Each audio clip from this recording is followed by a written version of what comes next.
Halo, salam sehat semuanya. Kembali lagi di channel gua. Di edisi kali ini gue seperti biasa akan meround up update-update terbaru seputar bursa transfer dan juga berita-berita lainnya dari sepak bola Eropa. Tapi gue akan membagi dua. Yang pertama adalah big news lah, 2 atau 3 berita yang gue akan sedikit kasih standing point gue. Dan yang berikutnya adalah trivia atau berita-berita ringan lah dari seluruh penjuru dunia, termasuk mungkin dari juga Amerika Latin dan mungkin Indonesia.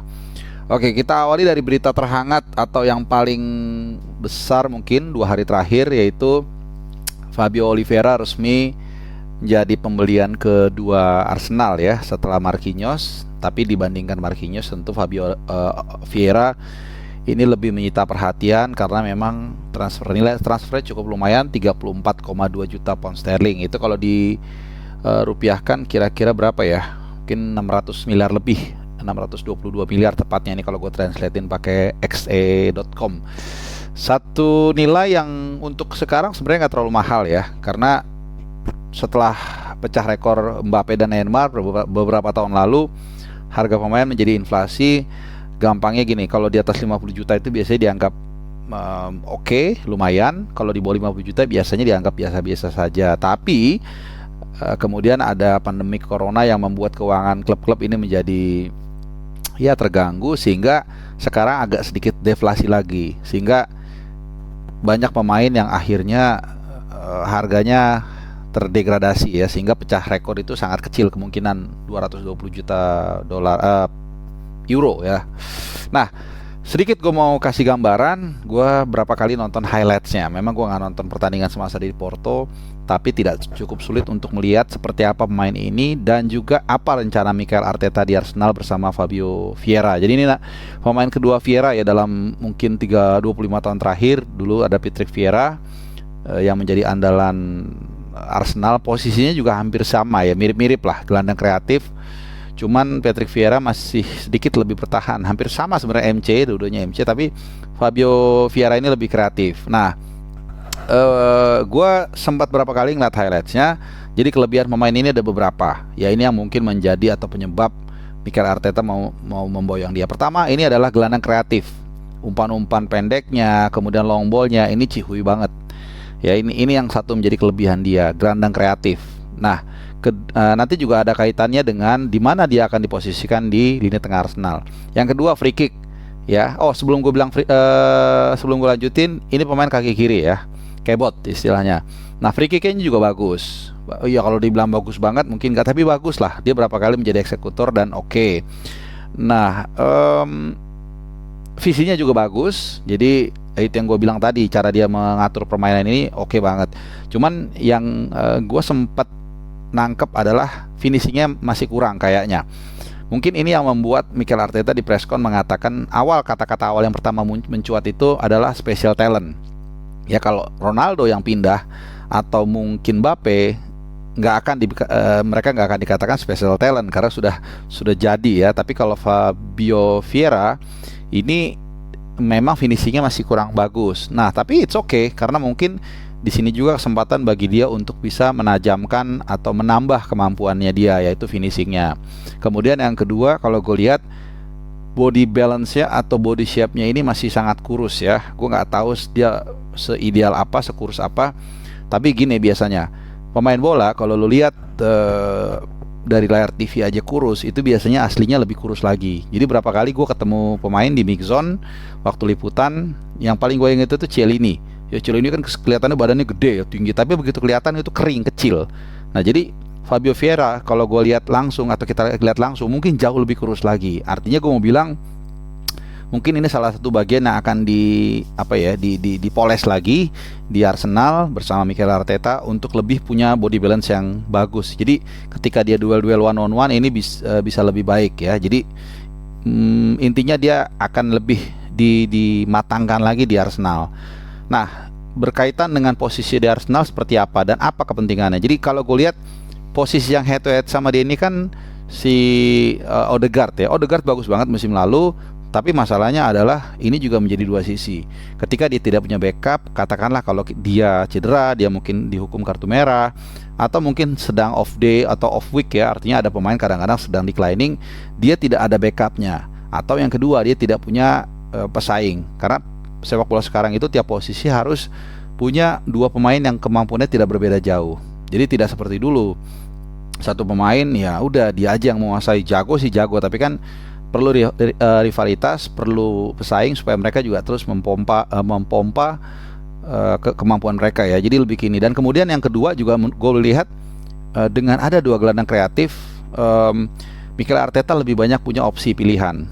Kemarin musim 2021-22 Arsenal banyak menggunakan pola baku 4-2-3-1 ya.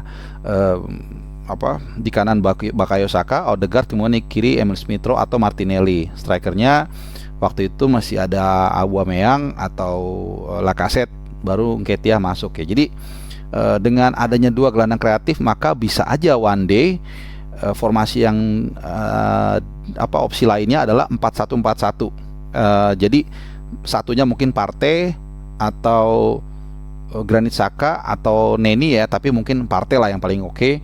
Nah, empatnya itu dua di tengah, double pivotnya lebih nyerang. Nah, itu mungkin bisa ditampilkan Vieira sama Odegaard. Jadi intinya adalah ada backup, ada persaingan di posisinya Odegaard, dan juga ada alternatif formasi dengan masuknya Fabio Vieira. Nah, itu dari Arsenal. Kita masih tunggu nih. Sebenarnya masih sektor belakang masih perlu satu tambahan lagi menurut gua, sama sektor striker Gabriel Jesus ini masih tarik ulur ya, tapi masih maju selangkah gitu ya. Tapi kayaknya sih jadi juga dengan angka 50 juta. Nah, ini tantangan nih sebelum gua pindah ke bahasan lain, karena tahun lalu 150 juta pound ya sudah di splash sama Mikel Arteta, tapi nggak jadi apa-apa, cuma di Europa League. Nah, tahun ini kabarnya manajemen tetap akan memberikan dana yang cukup banyak. Nah, itu tentunya targetnya nggak bisa lain adalah 4 besar. Kalau nggak juga, I think it's time to say goodbye buat Mikel Arteta ya, menurut gua. Nah, itu dari Arsenal. Sedikit lagi tambahan Arsenal nih, hanya sedikit trivia ini yang gue bilang terkait dengan video gue sebelumnya juga sebenarnya. Ketika gue tahu Nketiah dapat nomor punggung 14, ini gue langsung wow, wah, berani juga ya. Karena nomor 14 kita tahu mungkin seperti nomor 3 di Milan ya, Maldini, atau seperti nomor 6 juga di Milan, Franco Baresi, atau kalau di basket itu seperti nomor 23 di Bulls ya. Ini bedanya, ini sedikit ya sebelum kita ke topik lain. Jadi kalau di basket itu, makanya lu perhatiin nomor punggung pemain itu semakin aneh-aneh. Kenapa? Karena mereka sering banget gantengin bajunya itu pemain-pemain legend, sehingga dia nggak boleh dipakai lagi pemain selanjutnya. Sehingga kayak di Bulls itu nggak ada nomor 23, di Lakers karena nomor 32 dan seterusnya. Tapi di bola ada terjadi, tapi tidak banyak gitu. Jadi selalu misalnya contoh siapa ya, let's say Ronaldo deh, di MU deh. Dari dulu nomor 7 itu selalu pasti bebannya berat ya, yang pakai George Best tahun mungkin 70-an 80-an atau mungkin 60-an kali, gue lupa. Terus David Beckham, terus Cristiano Ronaldo. Jadi begitu yang make itu nggak jago atau tidak meyakinkan, itu pressure gede banget ya. Jadi ada plus minusnya. Baju itu kalau ikonik atau legend digantung atau dipensiunkan atau dipakai terus, itu selalu ada dua sisi ya. Tapi ya kita lihat aja, mungkin Nketiah feeling gue sih punya mental yang kuat. Jadi siapa tahu dia akan bisa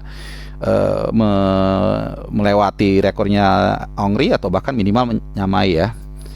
Oke, itu dari Arsenal. Ini sedikit trivia lagi dari Argentina, Carlos Tevez ya, lu tahu semua siapa Carlos Tevez, mantan pemain West Ham City, MU, Juventus, dan juga River Plate. Boca Juniors ya, atau River Plate ya. Pernah main di Cina juga dengan gaji tertinggi ya. Berapa waktu itu gede. Ini ditunjuk menjadi pelatih Rosario Central 17 hari setelah pensiun ya. Ini pemain yang dijulukin The Hulk karena mukanya kayak mirip The Hulk waktu jadi Hulk, waktu marah. Tapi ya kita lihat aja ya, karena agak gini. Biasanya pelatih itu bekas pemain yang semasa pemain itu biasanya cool. Biasanya pemain tengah atau pemain belakang, jarang striker. Bukannya nggak ada, tapi jarang. Biasanya kenapa? Karena ya kalau seperti Zidane misalnya, trequartista atau penyerang lubang atau 3/4, itu biasanya dia punya punya horizon atau point of view itu lebih luas ya. Sementara kalau kiper atau striker kan bisa satu sisi ya. Tapi ya ada juga sih striker yang jadi apa namanya, jadi pelatih ya. Mungkin di Indonesia ada Kurniawan ya, striker yang jadi pelatih juga, atau Seto Nurdiantoro ya di PSS. Kita lihat aja seperti apa nanti Carlos Tevez bisa berkiprah di Rosario Central ya. Oke, itu dari Amerika Latin. Kita kembali ke negara Latin juga, tapi bukan di Eropa, bukan di Amerika, yaitu di Barcelona. Nah, Barcelona ini punya rencana merenovasi Camp Nou. Ini adalah bagian menurut gue rencana jangka panjang dari Joan Laporta. Supaya untuk memperbaiki kinerja keuangan dari Barcelona yang hancur lebur di beberapa tahun terakhir ya, sehingga dia harus terpaksa dalam tanda kutip melepas Messi, dan kali ini ingin mengincrease kapasitas dari Camp Nou, sehingga bekerja sama dengan municipal atau kalau di kita mungkin Pemprov lah ya, Barcelona selama musim 2000, bukan musim ini tapi musim 2023-2024 Barcelona akan bermain di Olympic Stadium ya, atau namanya Montjuïc. Ini untuk sementara waktu, kapasitasnya sekitar 60.000, dan untuk mengubah Stadion Montjuïc ini menjadi markas dari Barcelona, tentu biayanya tidak murah ya, karena harus untuk di setup sedemikian rupa preskonnya, kemudian mobil van-nya. Kalau lu yang mungkin sering liputan tahu betapa tidak mudahnya untuk men-setup sebuah perhelatan bola. Jadi banyak sekali hal-hal, termasuk juga rekayasa lalu lintas. Jadi bukan hanya ada di sini, di sana juga ada. Nah, bekerja sama dengan pemerintah kota. Gampangnya gini, kira-kira mereka bekerja sama 2/3 dari biaya tersebut ditanggung oleh Barcelona, sepertiganya oleh pemerintah kota. Jadi kerjasama yang positif. Ada perbaikan infrastruktur juga di sekitar area stadion, ada pemasukan juga dari untuk pemerintah setempat, dan Barcelona bisa untuk sementara waktu tetap menyelenggarakan pertandingan, fans juga masih tetap datang, dan sembari juga untuk mempersiapkan tahun 2024-25 berarti untuk Barcelona Camp Nou yang lebih bagus, lebih mungkin akomodatif untuk fans ya, dan lebih tentunya pasti kapasitasnya lebih gede ya, karena ini untuk mengimprove pemasukan mereka dalam jangka panjang, dan untuk menampung Barcelonistas yang datang dari luar Barcelona yang ingin datang, karena fans Barcelona ini worldwide ya. Itu dari Barcelona. Oke, kemudian kemana lagi? Kita ke Chelsea ya. Kali ini kita kembali terbang ke London, tepatnya di Fulham Broadway ya. Ini area dari markasnya Chelsea. Jadi kalau lu tahu Marina Granovsky ini adalah orang kepercayaannya Roman Abramovich, yang sejak Roman datang ke London Barat 2003 ya kalau nggak salah. Jadi ya 19 tahun yang lalu, ini orang nggak lama kemudian juga datang. Jadi orang kepercayaannya Roman, tangan kanannya Roman. Dialah dibalik banyak keputusan-keputusan penting, karirnya juga naik di sana.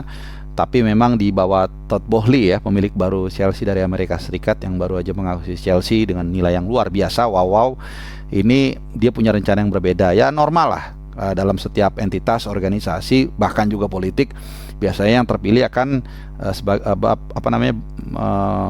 membawa orang dia ke institusi tersebut, karena dia mungkin punya visi dan gaya yang berbeda ya, dan itu sah-sah aja, sehingga mereka istilahnya melakukan golden shake hand ya.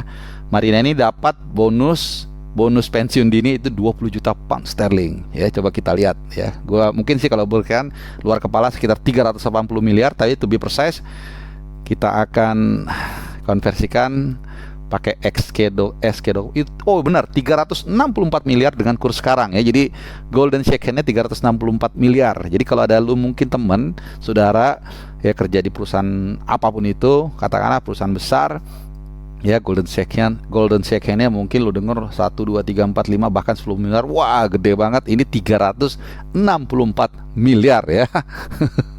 Dibeliin basreng nggak cukup untuk kayak satu kabupaten kayaknya ya, ketenggelam. Oke, itu dulu run up dari gua.